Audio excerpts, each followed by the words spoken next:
Chapter 58 of Al-Haft al-Shareef presents a conversation between al-Mufaddal and his master concerning human character, moral behavior, and the consequences of one's actions. Al-Mufaddal begins by raising an important question. He observes that among those considered disbelievers, there are significant differences in conduct. Some are kind and caring toward their families, relatives, and the wider community. Others are harmful, harsh, and destructive toward those around them.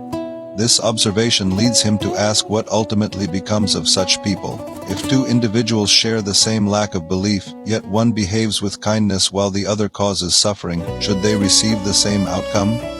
The master responds by first addressing the person who is good to his family and beneficial to others. He describes this individual as lenient, gentle, and easygoing. Although such a person may not possess the correct belief according to the framework of the text, his good conduct still carries weight and significance. The master explains that this goodness is not without reward. The person is said to incarnate into the form of a lion, a tiger, or another powerful creature that embodies strength and authority. Such forms are considered fitting because they reflect the positive qualities that emerge from that person's actions during life. The imagery of the lion and tiger is especially meaningful throughout many cultures. These animals symbolize courage, nobility, and power. A lion is often regarded as the king of beasts, commanding respect wherever it appears. In this teaching, the lion serves as a symbol of honor and distinction. To illustrate this point, the master refers to a common expression used by people. When someone displays remarkable courage, strength, or admirable character, others may say, "He is like a lion." Such a comparison is not intended as an insult but as praise. It elevates the person and associates him with qualities that people admire. According to the text, this admiration reflects the moral consequences of good actions. The powerful animal becomes a symbolic repayment for the kindness, generosity, and consideration that the individual showed during life. The conversation then turns to the opposite type of person. This is the individual who harms his family, mistreats his neighbors, and behaves cruelly toward relatives and companions. Rather than bringing comfort and support to others, he spreads suffering and discord. The master explains that such a person incarnates into forms such as a bear, a pig, a monkey, or similar creatures. These animals are presented not simply as physical beings but as symbols carrying particular cultural meanings. Within the context of the text, they represent degradation, low status, and moral corruption. The teaching emphasizes that these forms correspond to the harmful behavior that the individual displayed during life. Just as the lion symbolizes honor and strength, these animals symbolize the consequences of cruelty and wickedness. The master again points to ordinary human speech to support his explanation. When people strongly disapprove of someone's conduct, they often compare that person to animals they regard negatively.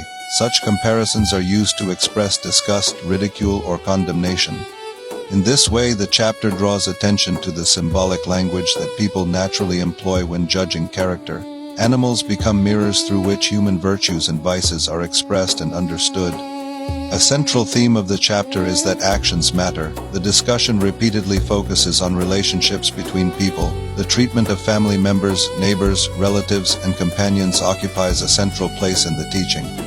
Notably, the passage does not focus on wealth, social position, or worldly success. Instead, it emphasizes how a person behaves toward those closest to him. Character is revealed through everyday interactions and responsibilities.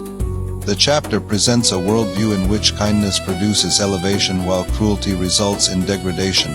Good conduct generates honor and respect, whereas harmful conduct leads to disgrace and loss of standing.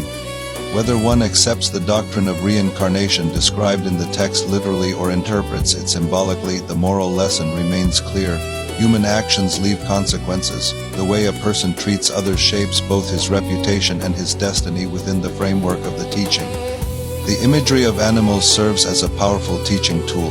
The lion and tiger represent qualities that people admire and seek to emulate. The bear, pig, and monkey represent qualities that people are encouraged to avoid.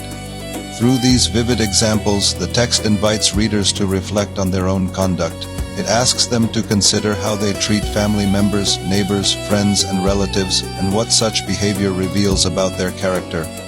The chapter ultimately presents a simple yet profound message. Goodness is never without significance, and harmful actions are never without consequence. The moral quality of a person's behavior shapes how that person is viewed and what becomes of him according to the vision presented in the text.